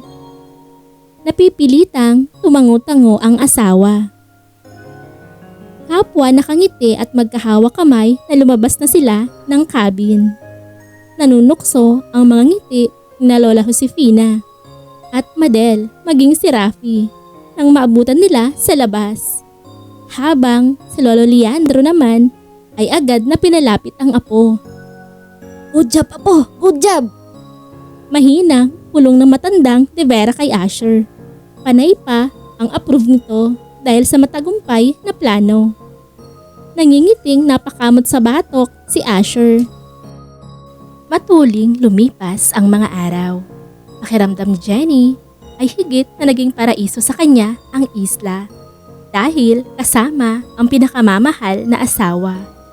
Ang asawa niyang tila nagseryoso sa buhay, buhat nang maikasal sila. Sa tuwing magdadala siya ng mga isda kay Aling Sita, ito ang driver niya. May pagkakataon namang hinahanap niya sa mga tauhan ang dadalhin kalakal kay Mang Kokoy. Pero naihatid na pala ito ng asawa. Kung dati cellphone ang hawak nito, ngayon laptop na at pinag-aaralan ang tungkol sa kumpanya ng abuelo. Hindi na rin ito sumasama pa sa mga pagbabar ni Rafi. Babalik na nga pala ako sa Maynila bukas. Paalam ni Asher sa asawa. Kasalukuyan silang naroon sa dalampasigan. Nakaupo sa buhanginan at magkahawak kamay na pinanunood ang paglubog ng araw. Bukas agad? Malungkot na tanong ni Jenny. Gusto mo bang sumama na lang sa akin? Hindi ko pwedeng iwanan ng resort. Ibinalik niya sa dagat ang paningin. Kung ganun, tatawagan na lang kita palagi at uuwi-uwi na lang ako rito. Hinalikan ni Asher ang tuktok ng ulo niya. Tumango si Jenny pero alam niyang imposible ang sinabi nito. Dahil sa oras na maging presidente na ito ng kumpanya ay tiyak na magiging busy na ang asawa. 3 linggo nang hindi nakikita ni Jenny ang asawa. Natupad naman ang sinabi nitong palagi siyang tatawagan. Ngunit 3 araw lang. Pagkatapos nun ay wala na siyang natanggap na tawag mula rito. Miss na niya ang asawa.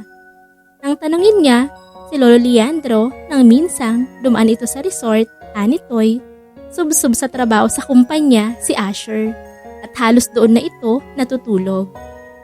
Kaya naman, napagpasyan niyang dalawin na lang sa Maynila ang asawa.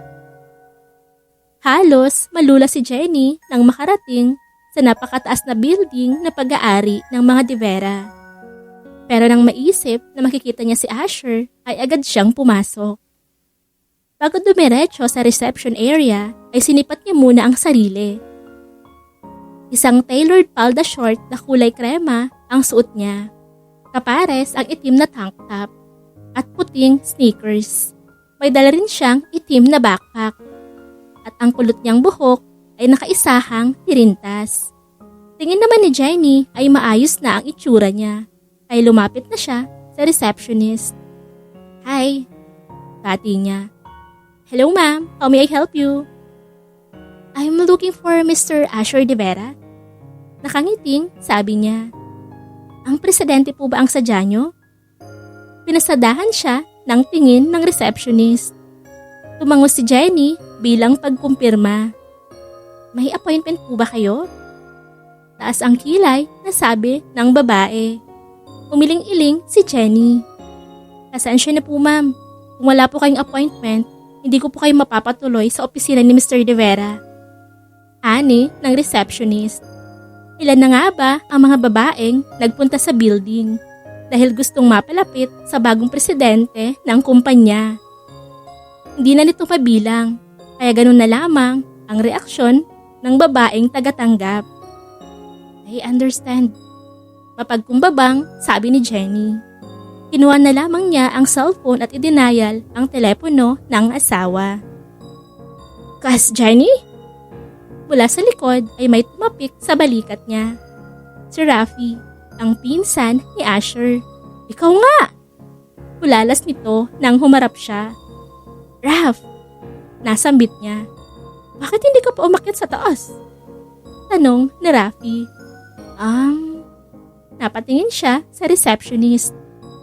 Sir Rafi, kilala niyo po siya? Tanong ng babaeng tagatanggap. Of course! Siya lang naman ang asawa ng bagong president. Kaya igalang niyo siya kung ayaw niyong malagot sa boss niyo. Napalunok ang receptionist. Agad nagyuko ng ulo. Pasensya na po ma'am. Hindi ko po alam na asawa kayo ng bagong boss. It's alright. Aniya sa natakot na babae. Niyakag na siya ni Rafi papasok sa elevator. Pagdating nila sa 68th floor kung saan naroon ang mismong opisina ni Asher, ay agad na lumapit si Rafi sa sekretarya ng pinsan. Lori, ang boss mo. Sir Rafi, nasa loob. Mainit ang ulo. Na naman? Yes sir. Pinatawag ang mga staff na gumagawa ng business proposal. Malapit na ang deadline pero wala pang natatapos. Kwento ni Lori. I see. Napatingin si Jenny sa private office ni Asher na itinuro ng sekretarya. Dahil nakabukas ang blinds ng opisina nito, ay kita niya mula sa glass wall ang asawa. Galit ang reaksyon ng mukha nito habang sinasabon ang mga staff. Pero gwapo pa rin talaga. Madalas na polo shirt at khaki short lang ay sinusuot nito sa isla. Pero makatulo laway na. Paano pa kaya ngayong naka-business suit ito? Lumabas na ang takot at halos mangiyak-iyak ng mga staff sa opisina ni Asher. Siya namang paghila sa kanya ni Rafi. Sir Rafi, saan po kayo pupunta? Kabilin-bilin na ni Mr. De Vera na huwag muna siyang abalahin. Pigil sa kanila ni Lori. Napatuyo pa ito sa kinauupuan. Don't worry Lori, nandito na ang gamot niya.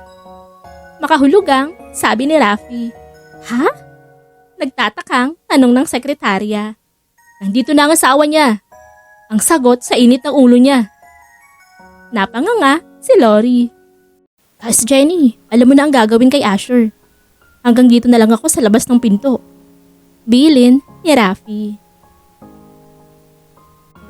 Huminga muna ng malalim si Jenny bago kumatok.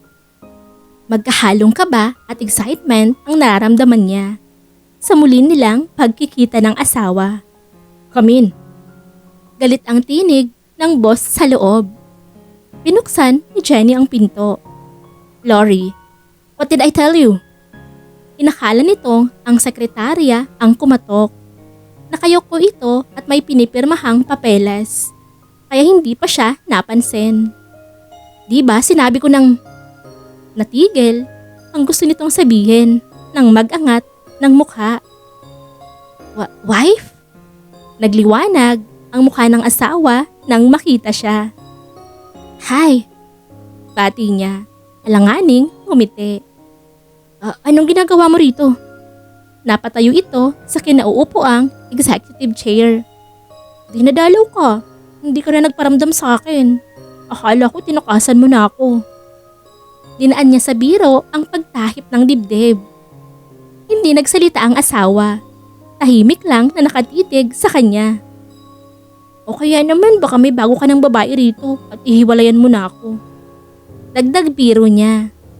Naglakad palapit sa kanya si Asher. Nakapamulsa at bahagyang nangiti sa sinabi niya. Asher De Vera, sabihin mo kaagad sa akin para... Pinutol ng mga halik ni Asher ang mga pinagsasabi niya. Tuloy, halos mapigtas ang hininga ni Jenny sa lalim ng mga halik nito. Ganyan ang mangyayari sa'yo kapag inisip mong ipagpapalit kita. Marahan nitong pinitik ang noo niya. Bakit kasi hindi ka na tumawag sa akin? Nakalabing, turan niya. Pasensya na misis ko. Tambak lang ang trabaho ko dito sa opisina. Bumawi ka. Ani mo batang, sabi niya. Oo naman, gusto mo ngayon na eh. Anito, akma na naman siyang sisibasibin ng halik. Ngunit mabilis na nakaiwas si Jenny. Wife, hindi mo ba ako na-miss? Inginuso ni Jenny ang nakabukas na blinds. Sinundan naman iyon ng tingin ng asawa. Mula sa labas ng glass wall ng opisina ni Asher ay naroon ang nakangangang sekretarya at si Rafi na masayang masaya. Mistula itong nanalo sa loto dahil napapasuntok pa sa hangin. Mga istorbo. Inabot ni Asher ang remote control ng blinds at isinara iyon. Pagkatapos ay muli siyang hinarap. Namiss ko yung malaki mong kabibe. Pilyong sabi nito. Marahan niya itong hinampas sa balikat at napahagikik. Nang oras na iyon at sa malaking couch ng private office ni Asher ay sabik siyang inangkin ng asawa. Dumaan muna sila sa isang restaurant bago umuwi sa penthouse ni Asher.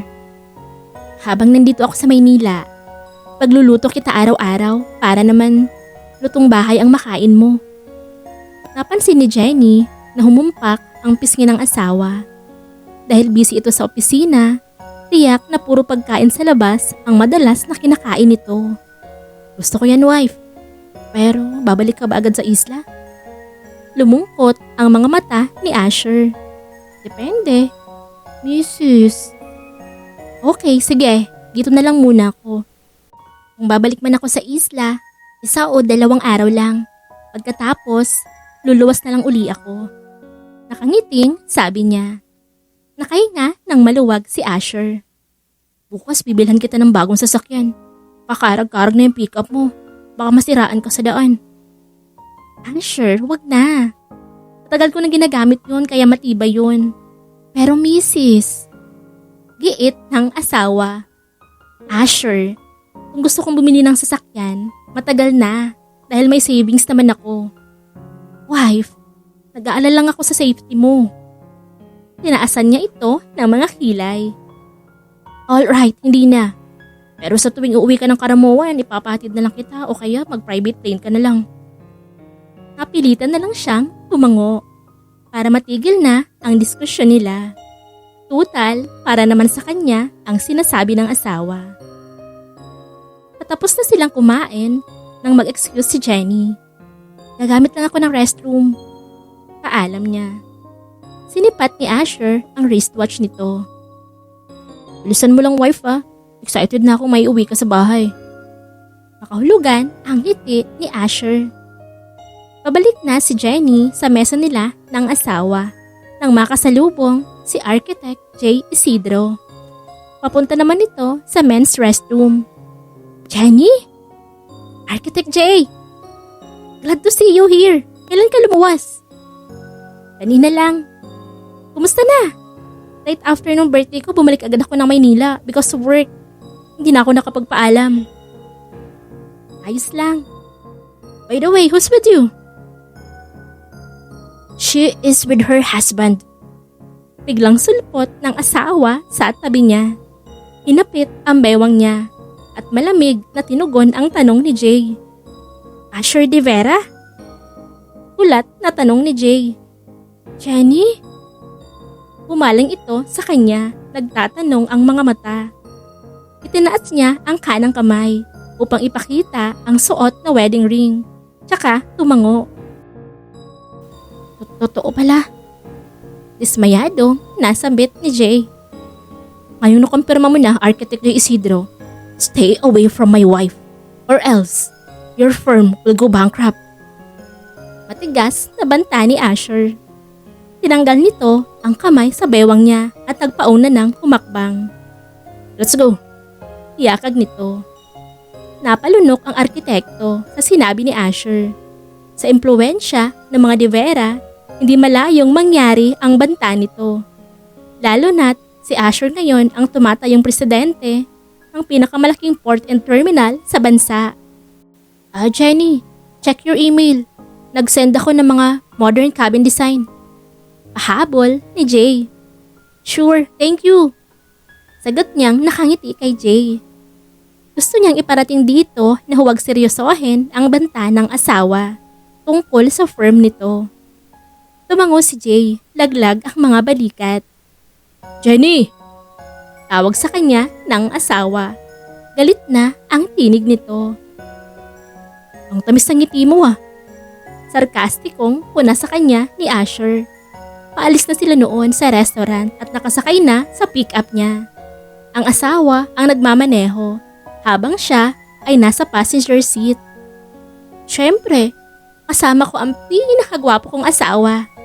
Lambing niya rito. Hindi pa rin ba tumitigil ang panliligaw sa'yo ang Isidrong yun? Lukot ang mukhang tanong nito. Kaibigan ko lang si Jay. Please, mister, huwag ka na magselos. Walang dahilan para magselos ka. Pinatong niya sa armrest ang mga siko at nakapangalumbabang nakatingin lang sa asawa. Ginagawa mo. Saglit siya nitong nilingon. Napapangiti na. Pagkuha itinuon muli ang paningin sa kalsada. Ang cute-cute mong magselos. Aniya. Huwag mo kong tingnan ng ganyan. Baka hindi ako makapag-antay sa penthouse. Angkinin kita. Ngayon din sa pick-up mo. Pilyong banta nito. Che! Kinabahan siya sa banta nito. Kaya umayos siya ng upo at ikinabit ng maayos ang seatbelt. Patawa-tawang nagpatuloy sa pagmamaneho ang asawa. Kahit puyat, dahil sa paulit-ulit na pag-angkin ng asawa kagabi, ay maaga pa ring gumising si Jenny upang ipaghanda ito ng agahan at babaunin na rin sa opisina. Good morning, wife. Good morning! Ready na ang breakfast mo. Natapos ka na lang lutuin itong babaunin mo. Wika ni Jenny. Abala sa paghalo ng nilulutong ulam. Baon? Tanong ng asawa. Wala sa likuran niya'y yumakap sa bewang niya. Yap, sabi ko naman sa'yo, habang narito ako sa Maynila, mga lutong bahay ang kakainin mo. Tumangu-tango ang asawa habang nag-umpisa na naman siyang halik-halikan. Ang mga kamay nito'y naglalakbay naman sa dibdib at ibaba niya. Asher! Hagik-hik na sabi niya. Ikaw ang gusto kong baunin. Pulong nito sa tenga niya. Pinatay ni Jenny ang stove. Hinarap ang asawa at hinalikan ito sa labi. Yan muna sa ngayon, mister kong mahilig. So kabibi mo lang naman ako mahilig. Nanunukso ang ngiti ng asawa. Marahan niya itong hinampas sa balikat. Loko, kumain na muna tayo. Talamig na itong mga niluto ko. Pinaupo niya ito at sinandukan ng pagkain. Nakaalis na si Asher nang mapansin ni Jenny ang inihanda niyang lunchbox sa mesa. Naiwanan ng asawa ang baon nito. Kaya napagpasyan niyang ihatid na lang sa opisina nito. Good morning, Lori. Bati niya sa sekretarya ni Asher. Good morning, Ma'am Jenny. Magalang ding bati nito. Ngunit halatang kinabahan. Kasalukuyan pong may bisita si Sir Asher. Lumingon siya sa opisina ng asawa. Mula roon ay natatanaw niya itong abala sa pagtipa sa laptop. Ngunit may isang babaeng nakaupo sa visitor's chair. Maiksi ang kasuotan nito, kaya higit na lumabas ang pagiging makinis at maputi. Maganda din ito at matangkad. Makintab ang mahabang unat na buhok at sumasabay sa bawat galaw ng babae. Muli siyang humarap sa sekretarya. Nagtatanong ang mga mata. Si Miss Daisy Bienho, isang modelo at anak ng isa sa direktor ng kumpanya. Bali-balitang dating nobya ni Sir Asher. Napatango-tango si Jenny. Bagaman nagpupuyos ang kalooban, ay pinili niyang kalmahin ang sarili. Naupo siya sa malapit na couch. Ano daw sadya niya sa asawa ko? Hindi ko po alam ma'am, pero madalas siyang si Miss Daisy dito. Napaangat ang mga kilay ni Jenny. Lalo na nang mamataang tumayo si Daisy mula sa inuupuan nitong visitor's chair. Pagkuwan ay lumapit ng upo sa lamesa ng asawa. Sinadyang itaas ang suot ng maiksing palda at panay ang hawi ng mahabang buhok. Inaakit nito ang asawa niya. Subukan mo lang na tumingin sa maputing legs na yan. Makakatikim ka sa akin, Asher? Nagngingit-ngit na bulong ni Jenny. Mabuti naman at ni hindi man lang natinag ang asawa mula sa ginagawa nito. Bakit hindi nagsasara ng blinds ang boss mo? Ganyang may magandang babae pala sa loob. Naku ma'am, madalas talagang nakabukas ang blinds ng private office ni sir. Para daw makita ng mga empleyadong nagtatrabaho siya. At para daw yun ang gagayahin namin. Nagsara lang po siya ng blinds nung bumisita po kayo. Napahagik-hik ang madaldal na sekretarya. Namula ang pisngi ni Jenny. Nang muli siyang mapatingin sa loob ay gustong umusok ng bumbunan niya. Dahil ang haliparot na Daisy ay nasa likuran na ni Asher. Pabulong-bulong ito sa tenga ng huli at hihimas-himas ang mga balikat ng asawa niya. Napatayo si Jenny mula sa kinauupuang couch. Lori, gunting. Ma'am Jenny? Ang hilakbot na tanong ni Lori. Gunting. Ulit niya. Ilinahad ang palad. Heto po. Kinakabahang inaabot ni Lori ang gunting. Akala siguro nito ay susugurin niya ang dalawa gamit ang panggupit. Pero mali ito. Dahil ang ginawa ni Jenny sa gunting ay ipinantabas niya sa suot na long dress. Umiksi ito hanggang sa gitna ng mga hita niya. Salamat sa gunting, Lori. Pakitapon na rin to sa trash can. Sabi niya sa sekretarya. Ilinapag sa mesa nito ang gunting maging ang pinagtabasan ng long dress. Oo nga't mas maputi ka sa akin. Pero mas sexy naman ako sa'yo. At mas magaling akong mang-akit. Gusto niyang sabihin sa Daisy na yon. Good morning, honey. Bungad ni Jenny pagkabukas niya ng pintuan ng pribadong opisina ng asawa. Wife! Mabilis na natanggal ni Asher ang mga kamay ni Daisy sa balikat nito at napatayo. Naiwan mo yung baon mo.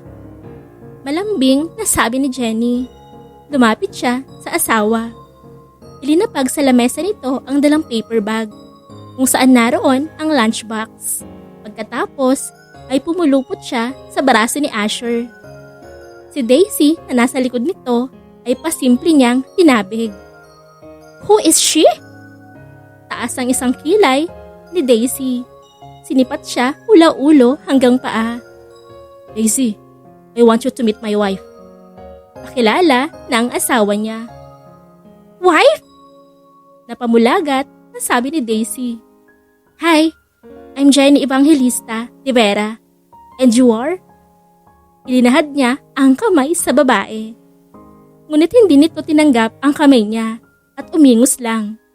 Bumalik sa kinaupuan nitong visitor's chair. Honey, bakit mo naman iniwan yung baon mo? Nag-alala tuloy ako baka hindi ka makapag-lunch. Kaya hinatid ko na lang. Pinaupo niya ang asawa. Inayos ang nagusot na suit nito dahil sa paghawak ni Daisy. Pinagpagan iyon ng malakas at may kasamang kurot upang malaman nitong nakita niya ang paghimas-himas at pabulong-bulong ng babaeng labanos dito. Wife, aray! Nangingiwing reklamo ni Asher. Sorry honey, ani Jenny. Pero pinandidilatan niya ito ng mga mata. Asher, I can't believe it. Nag-asawa ka na? I thought ayaw mo ng commitment. Busangot na sabi ni Daisy. That was before. Nung hindi niya pa ako nakikilala. Right, honey? Maharot na sabi ni Jenny. Naupo sa kandungan ng asawa. Napaigtad si Asher sa ginawa niya. Samantalang si Daisy ay napatayo. Asher! Hindi mo magagawa sa akin to. Hindi mga katulad niya ang tipo mo. Honey, totoo ba yun? Umandong na siya paharap dito. Ang kaliwang kamay ay sinabit sa leeg ng asawa, habang ang hinduturo sa kaliwang kamay ay inihihimas niya sa tenga nito. Napalunok ang asawa sa ginagawa niya. Gusto mo bang magpaliwanag, honey? Tiniinan niya ang pagbanggit sa salitang honey, kasabay ng simpleng pagpingot sa tenga nito. Sure! Nagdadabog na sigaw ni Daisy. Daisy, please leave. I have nothing to explain to you. Maotoridad na sabi ni Asher. Pagkatapos, mabilis ang kamay na pinagana ang remote control ng blinds para isara iyon. Nagngingit-ngit na tumalikod na si Daisy. Nang makalabas na ito ng opisina, ay aktong tatayo na si Jenny mula sa pagkakandong sa asawa. Where do you think you're going? Pigil ni Asher. Matapos mong buhayin ang alaga ko, iiwanan mo ko? Sabi ng asawa. Pinakita ko lang sa ex mo kung paano ka akitin. Inirapan niya ito. And you succeeded. Pero Mrs., wala ka pa mang ginagawa, naaakit na ako sa'yo. Akma siyang hahalikan ng asawa, pero mabilis siyang nakaalis sa kandungan nito at natatawang tumakbo sa couch. Paano'y, kanina pa niya nararamdaman ang nagwawala nitong anaconda. Hinabol siya ng asawa at hindi na naman siya nakawala sa kamandag nito. Mag-isang naggrocery si Jenny ng araw na yon. Marami ang pinamili niya dahil balak niyang dalhan ng lulutuing Bicol Express si Lolo Leandro. Ito ang nirequest ng matanda nang minsang bumisita sila sa mansyon nito. Pauwi na siya sa penthouse nang mapansing bukas ang pinto. Maaga bang umuwi si Asher? Tanong sa isip niya. Dire-diretso siyang pumasok sa loob. Daisy? Kulat na tanong niya nang makita ang babae sa sala. Paano ka nakapasok? Itinaas ng babae ang hawak na keycard sa kamay. Even before, labas-masok na ako sa penthouse ni Asher. Anong kailangan mo? Akala siguro ng babae ay maniniwala siya roon. Kung hindi niya pa alam na wala ang access keycard ni Asher at nakita sa CCTV na ito ang kumuha nang minsang madatnan niya sa opisina ng asawa. Wala akong kailangan, pero may gusto lang akong sabihin sa iyo. Ibinaba ni Jenny ang mga pinamili at naupo sa sofa. Do you think gusto ka ni Asher kaya kanya pinakasalan? Simula nito. Miss Bien, diretsahin mo na ako kung anong gusto mong sabihin.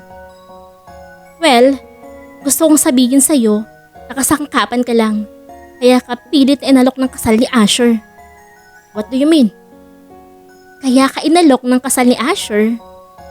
Tumayo ang babae. Umikot sa likod ng sofang pinauupuan niya at ilinapit ang mukha sa tenga niya. Dahil iyon ang kondisyon ng lolo niya, kapalit ng pagiging presidente niya ng kumpanya. Sarkastikong tumawa si Daisy. Bagaman naapektuhan siya sa sinabi nito, ay naging kalmado lang si Jenny. Huminga siya ng malalim at saka tumayo. Miss Bien, ano man ang dahilan ng asawa ko, sa tingin ko wala ka nang pakialam doon. Makakaalis ka na, marami pa akong gagawin. Kinuha ni Jenny ang mga pinamili at naglakad na patungo sa kusina.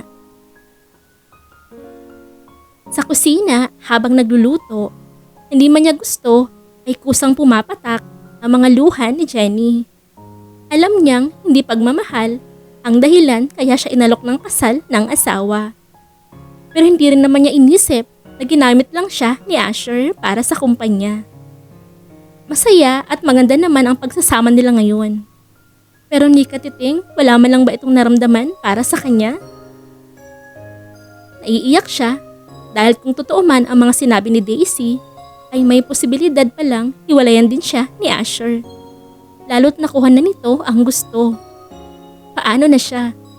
sobrang mahal na niya ang asawa. Matapos magluto ay nagtungo si Jenny sa opisina ng asawa.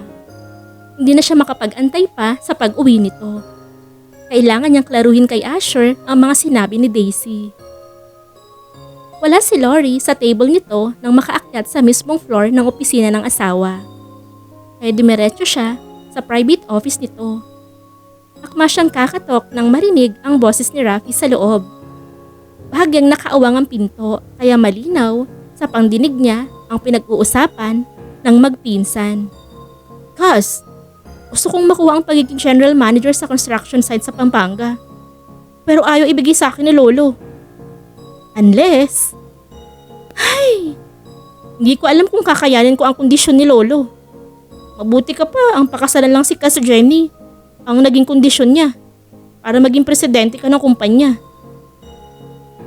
Asher, parang kinukurot ang puso niya sa tuwing naririnig ng paulit-ulit ang tunay na dahilan kung bakit siya pinakasalan ni Asher.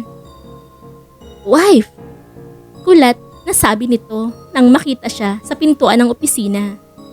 Pagkuwan, napatingin sa pinsan. Iniisip nito kung narinig ba ng asawa ang sinabi ni Rafi. Pas Jenny. Alukip-kip na sabi ni Rafi. Magpapaalam lang ako, babalik ako ng isla ngayon. Ngayon na agad? Akala ko sa susunod na linggo pa ang uwi mo. Binato ni Asher ng folder ang pinsan. Udyat na lumabas ito ng opisina. Mabilis namang kumilos si Rafi. Aalis na ako ngayon. May kailangan akong gawin sa resort. Malamig na tugon ni Jenny. Akma ng tatalikod. Ngunit hinabol siya ng asawa. Wife, alam kong narinig mo ang sinabi ni Rafi. Pero makinig ka sa akin, okay? Hindi na kailangang ulit-ulitin, Asher. Malinaw naman sa akin ang lahat. Pilit mo kong inalok ng kasal dahil iyon ang kondisyon ng lolo mo. Hindi dahil ako ay espesyal sa'yo. Tinabig niya ito. Oo, totoo pero... Tila hirap itong ituloy ang sasabihin. Nag-antay ng ilang segundo si Jenny sa sasabihin nito. Ngunit nanatiling tikom ang bibig ng asawa. Kaya tuloy-tuloy na siya sa pintuan. Jenny! Narinig niyang tawag nito. Pero dahil naiiyak na siya, kaya walang lingon likod na umalis si Jenny. Nung araw na ang lumipas, mula nang bumalik si Jenny sa isla.